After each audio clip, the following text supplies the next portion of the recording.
Oke, mantap.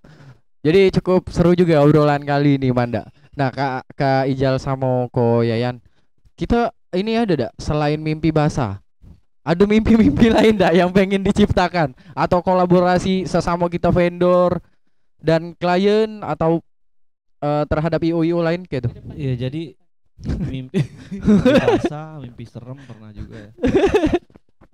Tapi waktu kita pertama kali datangnya corona kan di Ah, bulan-bulan awal-awal April tuh kami langsung bikin prediksi gitu. ya. Ini kejadiannya bisa ringan, medium ataupun berat. Yang ringannya mungkin perkiraan kami waktu itu Q4 sudah normal.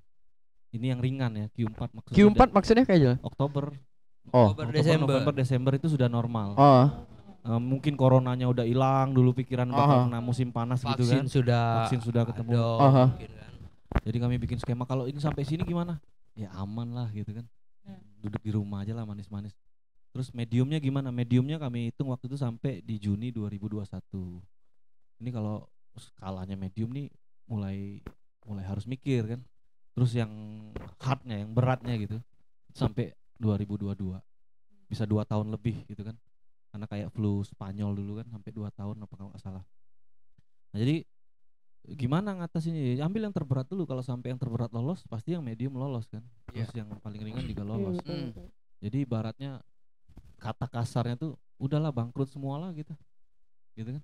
Di 2022 ini udah pada gulung tikar. Nggak sampai 2022 aku rasa udah pada gulung tikar kalau ini terus jalan sampai 2022 gitu kan. Akhirnya ngobrol-ngobrol sama Koko sama ini juga akhirnya kita bikin project kalau sampai itu panjang gitu kan. Aha. Dan cuman Koko yang tahu. Oke. Tapi boleh dibocorin di sini. Iyalah, projectnya itu kita akan ngelibatin beberapa partner IO Aha. yang di bawah Reuni, Asuhan Reuni. Heeh. Mungkin kita akan buat lomba gaplek ya. Oke. Lomba gaplek. Lah. Mungkin ini tidak biasa ini Lah, lomba corona. gapleknya. Oh. Kan nggak boleh ngumpulin massa. Kalau Lah. gaplek Oh. social distancing sudah. Karena berjarak. Oh iya. Hadiahnya ya Stick dia ini. paling handphone ya. Handphone yang Handphone. yang KW-KW. Iya, keren lah pasti. Keren. Jadi gini apapun nanti hasil dari pemerintah Aha. gitu kan. Kami udah sepakat PJ Reuni, mungkin ada R7, ada teman-teman IO lain ya enggak. Kita akan coba itu duduk bersama cari solusi mungkin di bidang lain atau apapun itu ya enggak. Intinya kesusahan ini ya enggak akan ringan kalau dibahas sama-sama. Iya. Itu. Terlalu bijakkah aku bicara? Ini di luar karakter Koko ya Yan sebenarnya. Ya, jadi pengennya itu ke depannya setelah lepas corona itu kita ada sistem yang namanya apa ya, nama sistem ekonomi namanya Blue Ocean gitu.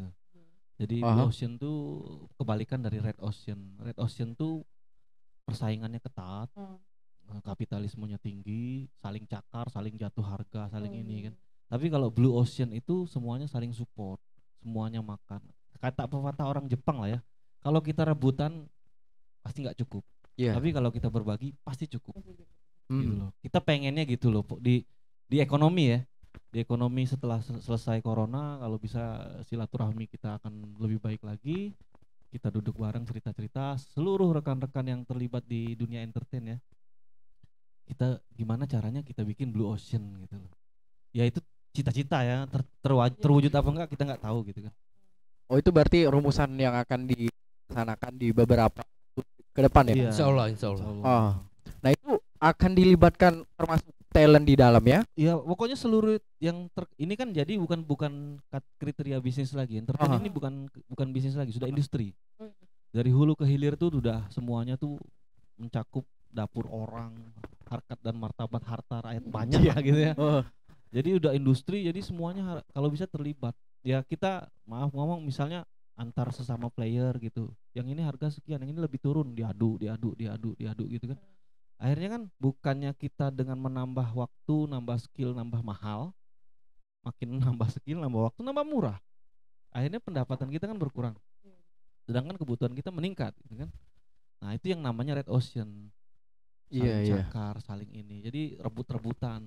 Jadi kalau kita bisa skemanya ya rapih gitu ya, anggarannya bagus, semuanya makan kan. Toh juga kan bukan bukan cuman owner yang menikmati gitu. Bukan cuman ownernya vendor, ownernya IO, tapi kan sampai ke kru. Misalnya VJ satu event untung 1 miliar. Masa krunya Amin. digaji? Masa krunya satu orang digaji 500 kan nggak mungkin. Iya. Palingan Amin juga. 400. Bisa beli mobil lagi yo. Balik asetnya. Jual lagi. Nggak, jadi kadang orang tuh memang sifatnya awalnya kapitalis karena dia ngerasa belum cukup.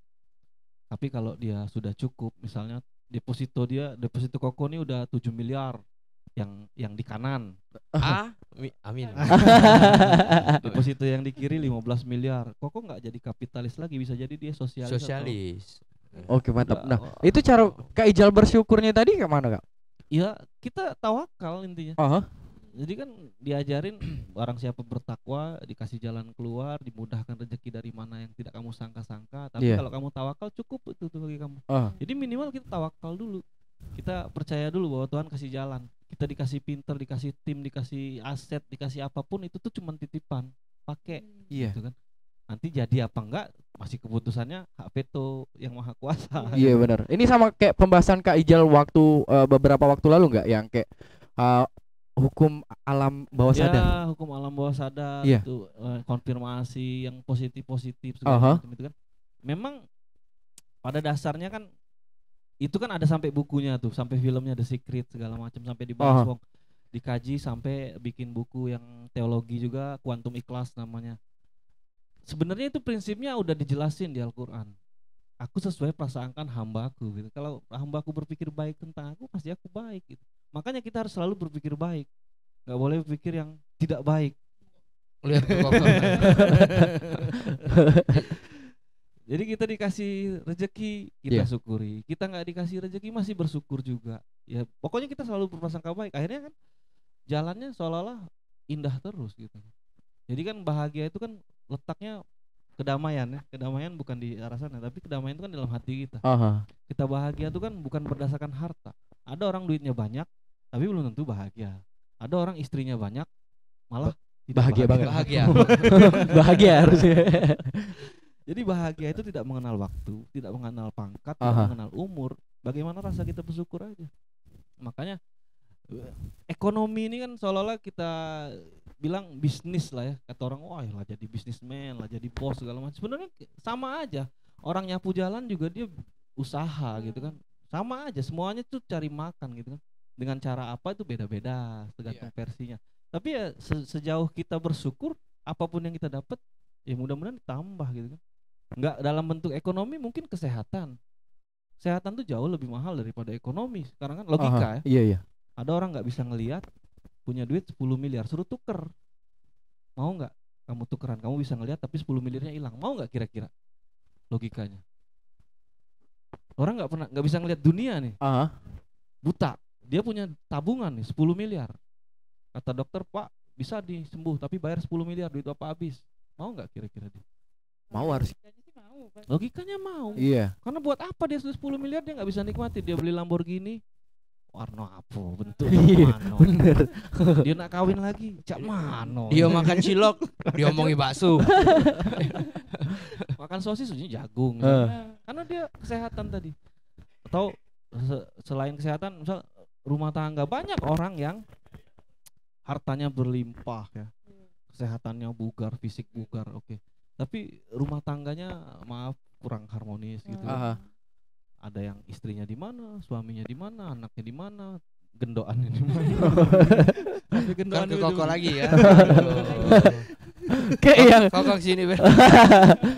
Salah kok duduk sebelah kiri. Kalau ngomong yang kurang baik tuh ngenoleh yang sebelah Iya.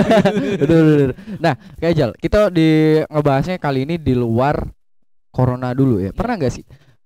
Kan kita tahu dampak corona ini kita sangat down katakanlah ya. Klien kita, aha.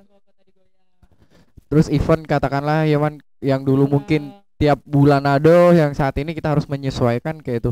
Nah, pernah ada di masa terendah daripada yang Iya. corona ini. iya. Aku pernah kalau Reuni pernah. Jadi Ah. reuni sama VJ satu kesatuan waktu itu kami sempat jatuh di tahun 2010 ya. 10. 2010 tuh aku bangkrut, aset dikurangi. Itu kalau nggak utang. salah nolak PO 1,8. Ya zaman itu Iya, lumayan. nolak PO 1,8. Tapi bukan gara-gara nolak PO gitu. Intinya gagal bisnis lah ya. Iya, benar. Gagal bisnis, salah langkah, terlalu percaya gitu. Akhirnya kita minus, jumlah utang dikurangi aset tuh masih minus gitu. Akhirnya waktu itu ngelihat orang beca itu dia lebih kaya dari aku nih minus Haha. dia nggak punya utang minimal gitu kan. Oh, Dan di saat itulah banyak belajar bagaimana sih nyikapi namanya tawakal tuh gimana sih, namanya berserah itu gimana sih. Semakin waktu itu agak aneh, makin usaha, makin berusaha keluar dari masalah, makin masuk, makin dalam gitu. Trauma. Trauma. Jadi seolah-olah Tuhan tuh berkata, kamu tuh nggak percaya sama aku, Iya. masih ngotot, pakai kemampuanmu sendiri, pakai pola pikirmu sendiri, enggak lah kata. Akhirnya total surrender. Jadi waktu itu makanya aku belajar yang kata orang titik nadir, setiap orang tuh pasti melalui itu dalam satu fase kehidupannya minimal 1 kali gitu. Nyampe ke titik nadir. Titik nadir itu di mana kita nggak bisa lari atau hadapi. Itu pilihannya cuma 2. Larinya tuh ada yang kabur keluar kota, ada yang sampai bunuh diri gitu kan. Amit-amit ya. Hadapi ya hadapi. Nah, titik nadir itu penyebabnya ada 3 hal. Itu yang aku sebut tadi. Kalau nggak rumah tangga, kesehatan, ya ekonomi gitu. Yang paling ringan dari 3 hal itu ekonomi. Contohnya aku kan pernah bangkrut nih. Iya. Dulu dikejar-kejar orang, utang wah banyak, sampai bawa pengacara, bawa polisi, bawa ini udah biasa. Setiap hari itu makanan. Tapi kita hadapi, selesai, ya akhirnya selesai. Dihadapi pelan-pelan selesai. Walaupun perlu waktu ya. Tapi akhirnya ekonomi ini ternyata bisa balik loh gitu. Nggak semenakutkan. Misalnya kaki udah putus, gimana nyambungnya? Misalnya kan. Iya. Kesehatan nih misalnya kan. Yanto. Atau rumah tangga misalnya, gimana kalau sampai ya itu kan lebih menurut aku ya berdampaknya panjang. Misal ini jadi ngomong yang agak negatif ya. Rumah tangganya berantakan, akhirnya dia sering narkoba, sering dugem segala macem, main perempuan lagi. Akhirnya kesehatannya kena, duitnya habis. Jadi 3-tiganya kena. Rumah tangga kena, kesehatannya kena, duitnya kena. Atau kesehatan, ketika dia kesehatan sakit, istrinya ninggalin dia segala macem, itu duitnya habis untuk berobat juga kan. Akhirnya habis juga 3-tiganya. Kalau ekonomi selagi kita terbuka sama keluar, intinya kata Koko tadi jujur. Pokoknya ada masalah apa cerita aja jujur. Punya utang berapa jangan malu. Kamu punya utang berapa? Oh, enggak kati aku utang. Enggak tahu kaki. Woi, mana utang? Kita jujur aja. Karena jujur itu benar-benar ya sebagian dari tawakal. Oke. Nah, itu kalau dari reuni kok. Untuk di VJ sendiri apakah pernah nggak dapat event selama beberapa waktu atau malah ada event tapi banyak trouble-nya? Sejak enggak, Koko selalu dapat event gitu kan, selalu dapat. Tapi tadi benar kata Om Samsu tadi, intinya gini, apapun kesulitannya sharing. Nah, kita berdua itu selalu sharing. Untung berapa gitu kan, keadaan keluarga gimana, kesehatan gimana, dan itu hal sesuatu energi yang positif, ngeringanin segala beban gitu. Jadi sharing itu kalau ABG bilang tuh curhat ya, tapi jangan di Facebook. Jangan di Facebook, jangan di medsos. Harus ngobrol, cerita, dan itu sering kita lakuin. Walaupun kadang nggak ada solusi juga. Oh iya, walaupun kadang nggak ada solusi. Sebenarnya segelas kopi dan sebungkus rokok itu membuat kita nyaman. Oke. 1 jam pertama. 1 tahun ke belakang saling tatap-tatapan lagi. Gitu. Tapi benar, waktu di 2010 itu kita selesai. Iya. Waduh, jadi gini apa? Pernah kepikir juga, wah kayaknya kita nggak cocok di bisnis ini. Iya, pernah kepikir. Ada pikiran begitu ya? Pikiran gitu. Mungkin sesimpel apa sih yang nggak ada resiko? Oh, mungkin berjualan. Wah, jualan gini, jualan manisan. Orang kita beli barang, orang datang dapat duit, langsung dapat untung gitu. Itu kan. Tapi jualan juga penuh resiko. Jadi intinya gitu. semakin tinggi pohon, semakin kencang angin. Itu Iya. kita ngambil dari pepatahnya gitu kan. Nah, energi yang kita selalu berikan itu ialah energi positif. Kamu susah nggak sendiri, ada aku di belakang. Gitu. Itu kalimat yang kami pakai selalu, Iya. saling menenangkan gitu. Oke. Jadi kami ya nggak, bukan kejar-kejaran deposito, bukan kejar-kejaran aset, bukan kejar-kejaran duniawi, bukan. Bukan itu bukan tujuan. Aha. Tujuan. Temen Heeh. sekopi, serokokan, wah jangan serokokan selalu kejam. Corona, Iya. corona enggak boleh. Iya Kopi. benar. Jangan, iya corona enggak boleh. Semasker, Sepampers. iya, tapi intinya tetap sharing. Iya. Sharing. Nah, semua dilakuin sama teman-teman yang buat keadaannya susah jadi ringan itu karena sharing. Oke, berarti bener sih, karena setiap masalah kalau kita bahas bersama itu pasti akan kelar dengan cara ya diskusi begitu ya. Nah, untuk menghadapi terus kayak itu tuh rasanya bener-bener ado dah sih Kak. Maksudnya kerugian sampai nominalnya besar juga itu 1,8 M ya. Bukan 1,8 kerugiannya. Jadi setelah kita jatuh, Oh, kita dapat lagi kerjaan oh oke. yang nggak bisa kita jalani. Oh, Gila nggak? Kerugiannya bukan 1,8, 1,8 wah geli-geli lah. Berarti lebih besar. 1.800. kalau- Hampir berapa bos? Silakan. Kalau nilai nggak bijak lah yang ngomong. Nggak bijak, Tapi jangan. ya di saat itu bagi kami berat banget. Karena yang ada di pikiran aku waktu itu bukan pribadi ya. iya. Kalau pribadi, ya makanya ini mental kan berbeda. Makanya orang banyak ngajarin kalau mau usaha mulailah saat masih belum beristri. Iya. Karena mentalnya beda. Ketika sudah punya istri, punya anak, punya karyawan, punya ini udah mikirnya udah jauh. Ini aku bangkrut, karyawan aku gimana, anak-anak aku gimana segala. Itu pikirannya ke sana semua. Kalau mikir diri sendiri sih nggak terlalu ya. Nah, itu yang bikin berat. Terus nyari solusi nggak ketemu. Kesana kesini juga nggak ketemu. Tapi intinya cerita aja. Dulu jalanin satu hari ketemu satu orang, ngobrol gitu kan, cerita. Ya akhirnya pada intinya selesainya dengan cara gini. Ya udah terserah lah. Allah mau kasih gimana juga. Nyawa juga punya Allah. Tiap malam mau tidur selalu ingat itu, ya Allah aku terserah mau digimanain. Akhirnya jalan-jalan selesai sendiri. Ada yang bilang karena sunnahnya kita tuh memang kayak gitu. Jadi kita diuji oleh Allah atau dikasih masalah itu, katanya ada dua versi kan. Yang pertama itu namanya azab. Azab itu kan biasanya kalau kita habis melakukan yang nggak baik gitu ya, Iya. diazab. Terus yang kedua namanya cobaan. Ada cirinya katanya. Kalau azab gimana cirinya? Biar kita membedakan gitu ya. Kalau Jangan azab, ke Koko. nggak nanti yang pas Koko cobaan baru curiga gitu. ya, jangan ke Koko. Koko Katanya- sudah singitan bos. Kemanda baik.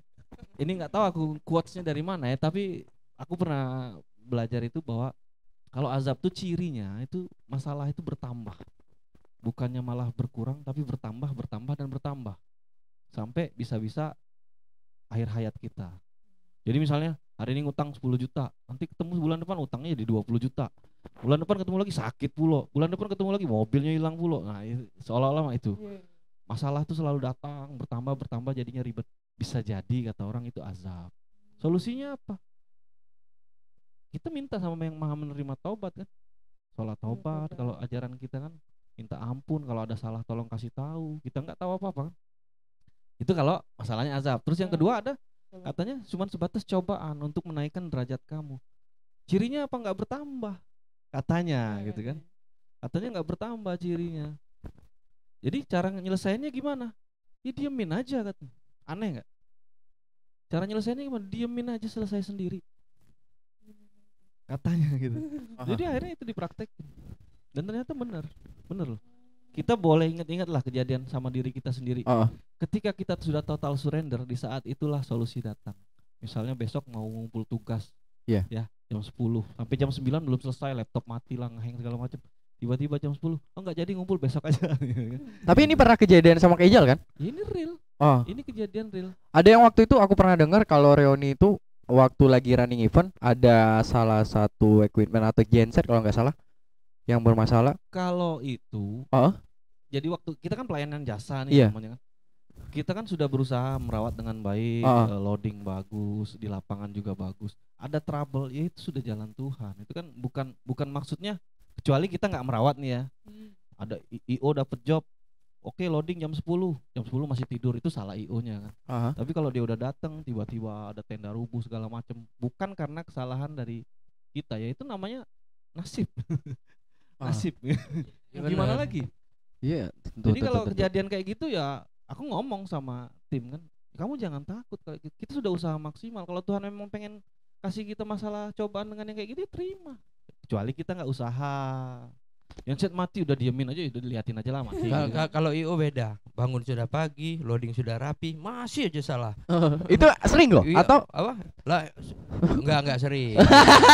ada beberapa klien yang memang rese, gitu kan gitu. Tapi gini, kita jasa sebenarnya kata Mas Ijal tadi. Kita jasa. Apapun komplain, apapun ini kita terima. Gitu kan? Kita terima. Mungkin bisa menambah mental. Juang Palembang ini teka, ya. Nambah mental loh soalnya kan. Tapi intinya gini, tidak ada satu IO pun yang nggak pengen acaranya itu gagal atau sukses. Apapun dilakuin buat sukses, Iya, gitu. pasti. Tapi hasil akhir bukan kita yang nentuin. Iya. Bukan kita yang nentuin, ya nggak? Hujan, gempa bumi, corona misalnya, atau event tetangga sebelah meninggal. Bukan kita yang nentuin. Intinya gini, apapun yang kita lakuin, ya enggak, kita pasti pengen event itu sukses. Hasil akhir itu ikhlas. Hak veto. Iya, benar. Hak veto Tuhan sudah. Toh klien emang dia aja, cuy. Ya enggak? Ya cuma dia. Ya, tapi seluruh klien juga pasti pengen eventnya sukses kan. Iya. Intinya. Bener sih, emang bener. terkadang kita udah maksimal mulai dari saat prepare maupun pelaksanaan di lapangan ya kan. Ya, tapi bagaimana lagi? Bener tadi kata Koko? Curhat. Curhat mah. Enggak. Curhat.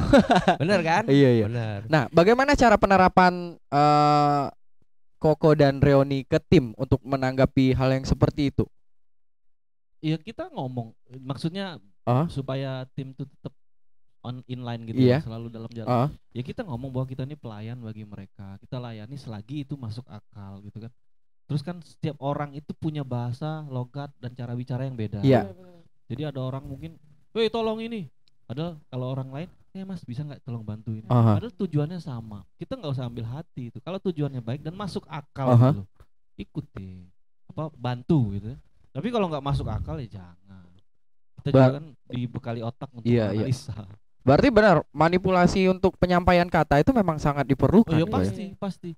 Karena kan sebagian besar kru yang terlibat di produksi awal, produksi awal sampai akhir bongkar itu mereka yang maaf ngomong tidak terdidik secara emosional. Tidak terdidik dalam artian ya mereka nggak biasa di balik meja gitu. Mereka di lapangan capek panas, tiba-tiba ada yang ngomong kasar kan langsung konslet. Benar. Dan itu bukan salah mereka, itu kan psikologis manusia. Orang lapar aja bawaannya mau marah gitu. Orang lapar, apalagi orang birahi Tapi tetap kita review, tetap sama tim tetap kita review gitu kan. Intinya gini, kalau memang klien tersebut benar untuk mendidik membangun itu kita terima. Tapi untuk mendidik menggagalkan itu yang nggak kita terima, gitu kan. Ada beberapa juga kan. Intinya pengalaman yang membuat kita dewasa. Jadi tujuan niatnya tadi. Kalau kita benar-benar tujuannya lillahi ta'ala, ya urusan dia sama Tuhan kan. Kalau kita sudah ngikutin hak dan kewajiban. Dekengnya udah yang mahal. Enggak ada yang paling hebat lah. Ya enggak. Benar sih. Kecuali Tuhan. Nyanyi. Tuhan kita sama kan? Tuhan kita cuma mata satu. kita beda. Tuhan kita sama, mata kita. Nah, itu untuk selain kawan ngeband, ada rekanan lain nggak yang menjadi motivasi? Aku udah terjun di sini dan aku memang harus meneruskan jalan ini. Apakah ada dukungan support yang selain keluarga, Kajal? Iya, kalau motivasi terbesar tuh dari diri sendiri ya. Dari diri sendiri. Karena aku dulu pernah ngajarin main musik, main drum. Itu kalau yang belajar itu nggak bisa memotivasi diri sendiri, ya dia nggak akan latihan. Karena orang bisa terdidik, terlatih itu kan karena dia rutin berlatih gitu. Dan untuk melatih diri sendiri itu kan perlu motivasi, perlu dorongan dari diri sendiri. Makanya aku bikin kategori orang tuh, ada yang orang yang mudah terpengaruh oleh lingkungan, dan ada orang yang selalu mempengaruhi lingkungan. Ini kan kelas-kelasnya kata orang tuh alpha ya, alpha tuh yang pimpin lah, leader. Jadi ada orang yang kawannya mabuk, ikut mabuk, kawan yang ngaji, ikut ngaji gitu kan. Tapi ada orang yang kawannya mabuk, dia tetap ngaji. Lama-lama yang mabuk jadi ngaji. Nah itu kelas-kelas alpha. Itulah cikal bakal calon pemimpin masa depan lah, kalau di arah yang positif ya, mudah-mudahan. Jadi aku selalu ngajarin atau cerita ke teman-teman tuh, kalau bisa jadi orang itu yang alpha, yang kita nggak mudah goyah. Ini lagi tren nih, motor baru beli motor baru, lagi misalnya musim apa gitu, ikut gitu kan. Kalau bisa enggak lah, kamu tujuannya untuk apa gitu kan. Terus aja jalan. Orang hobi main GAP, kita hobi main PS, lama-lama yang main GAP nggak ada lagi, main PS semua gitu. Iya benar sih. Tapi nggak salah dong harusnya Kak. Ya enggak, justru dengan begitu kalau kita punya niatan yang baik, maka yang lain ikut baik gitu. Seandainya misalnya di kantor atau di reuni, aku ini tukang minum, pasti sereuni minum. Bisa jadi. Karena aku kan ngajarin. Ayo minum, beli, ayo minum. Lama-lama mereka menjadi, wah enggak apa-apa ini gini kan. Walaupun aku memang peminum, tapi air putih gitu. Kopi lah gitu. Bukan yang alkohol gitu kan. Iya. Alkohol juga paling yang di minus berapa persen itu. Alkohol bukan diminum, dicium. Aibon lah yang paling sering. Mantap, jadi seperti itu tadi ya. Udah berapa tahun VJ Production dan Reuni saat ini, dan bagaimana caranya untuk konsisten untuk tetap bertahan? Yang tua dulu apa yang muda dulu? Yang tua lah. Kalau Reuni legal kami itu 2013. Legal pertama kami itu bikin di notaris itu tahun 2013. Jadi kurang lebih udah 17 tahun ya. 17 tahun, mantap. Tapi realnya dari aku tamat SMA masuk kuliah 2001. 2000 tuh aku udah mulai rintisan gitu kan, walaupun nggak punya apa-apa gitu kan. Tapi punya legal baru 2013. Nah dulu belajar sama orang juga gimana katanya kalau bikin usaha, katanya ada 2 step, katanya 5 tahun pertama dan 5 tahun kedua. Kalau lolos di 5 tahun pertama itu bisa jadi usaha itu bakal bagus. Tapi kalau lolos di 5 tahun kedua, maksudnya 10 tahun, pasti usaha itu awet katanya. Karena sudah pasti melewati lika-liku laki-laki ya. Lika-liku laki-laki. Perasaan Reuni itu legalnya 2013 tuh. Atau 2003, di bawah itu? 2003 ya. 2003 lah. 2003 ya. Kan yang buat legal situ. Aku Iya, aja legal aku 2008 cuy. 2003 bukan 2013. 2013 kan umur aku masih 20. Oh iya. Dua koko dari aku 2 tahun. Berarti aku 18. 18 tahun berarti sama kayak Manda berapa? Oh 19. Beda Manda masih Beda 19. setahun gila. Iya. Ulang tahun sama kan kita. Jadi seperti itu. Oh mantap. Jadi ya, untuk saat ini masih ada kok ya, maksudnya kan udah beberapa perusahaan tuh diistirahatkan dulu begitu. Kalau tim kan yang dari luar kota itu sudah pulang. Oke. Ke ini kan, yang kemarin yang di Bangka belum bisa pulang karena udah ada PSBB ya. Tapi udah pulang. Nah untuk tim itu masih di kantor. Masih kantor ya? Masih di kantor lah, kan buntu. Iya. Belum digaji, belum balik. Belum lah, buntu. Itu aku lihat di ruang R7 aja ada peluit. Jadi itu sampingan kita membuka line baru lah untuk menambah itu sampingan kok. bagus itu. Apapun usaha asal halal, Iya, itu tentu. bagus. Karena kita kan terasa banget dampaknya yang ini kan. Mulai dari beberapa event yang harus ditunda ataupun dilarang untuk dilaksanakan. Jadi seperti itulah. Iya, semua pasti ngerasa lah dampaknya, terutama ke ekonomi ya. Iya. Karena udah lewat dari 6 bulan ini kan. Tapi ya pasti semua juga punya cara, intinya pasti efisiensi kan. Benar. Efisiensi, memperkecil pengeluaran dengan tidak mengabaikan kenyamanan gitu, kesejahteraan. Oke. Jadi, bisa jadi kita efisiensi mecatin karyawan, karyawannya nggak bisa makan, nanti gimana? Iya benar Lah, sih. kalau mecatin karyawan kita nggak pernah lakuin. Tapi kalau karyawan mundur, itu haknya mereka buat lebih maju gitu kan. Itu. Tapi kayaknya di R7 ini cuma Agus yang Makmur. tidak terdampak corona. Iya. Karena Tetap, kacamata iya. berat badan. Karena harusnya dia sudah mulai program diet kan. Tapi ke corona kok programnya iya.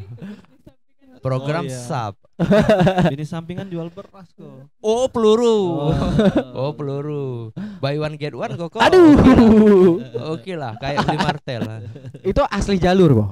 Asli jalur. Mantap. Jadi Boleh lah nanti apa support bisnisnya baru Agus, Koko beli Nah, sekilo. aku secanting. Sekilo. Iya. Karena Nyicip dulu, nyicip dulu Koko ya. tidak do dimasak Gus. Di siko-siko cek kuaci. Kalau aku untuk ayam. Ya, kurang ajar. Oke, mungkin batas ini dulu pembicaraan kita kali ini, Man.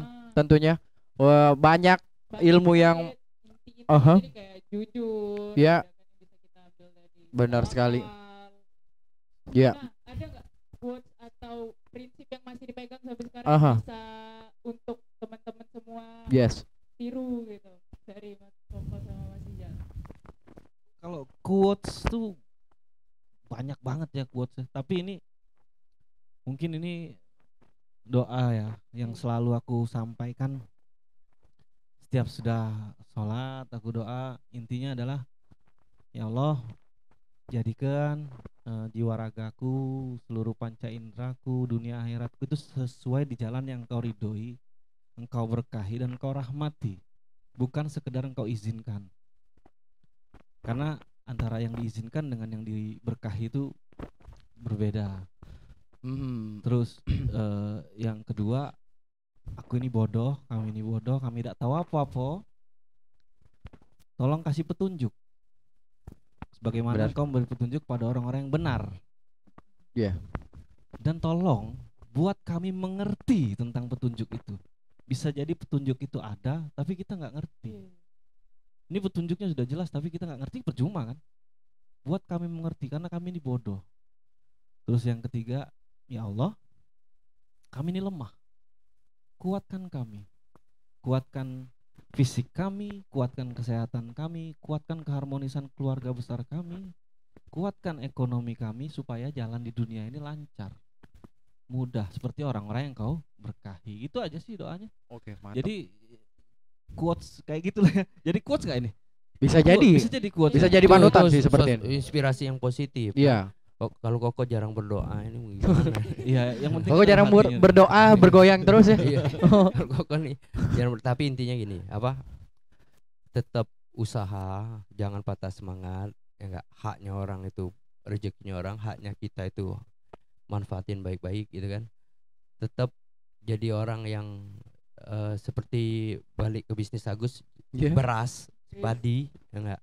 Jangan sombong, jangan cepet puas, jangan zolimi Hak orang atau lain. hak orang lain itu. Intinya itu aja. Tetap sama, tapi doa nomor satu. Ya, Doa nomor satu. Oke, mantap. Ya itu jadi teman-teman kata-kata bijak atau yang inspirasi yang bisa kita jadikan panutan dari Kak Rizal selaku ownernya Reoni Sound System dan Rental Equipment serta ada Ko Yayan dari VJ Production. Oke, mantap. Thank you. Mungkin itu aja. Makasih Mas Rijal. Sama-sama. Oke, thank you, thank you. Sama-sama. Untuk teman-teman juga makasih dan see you on our next podcast.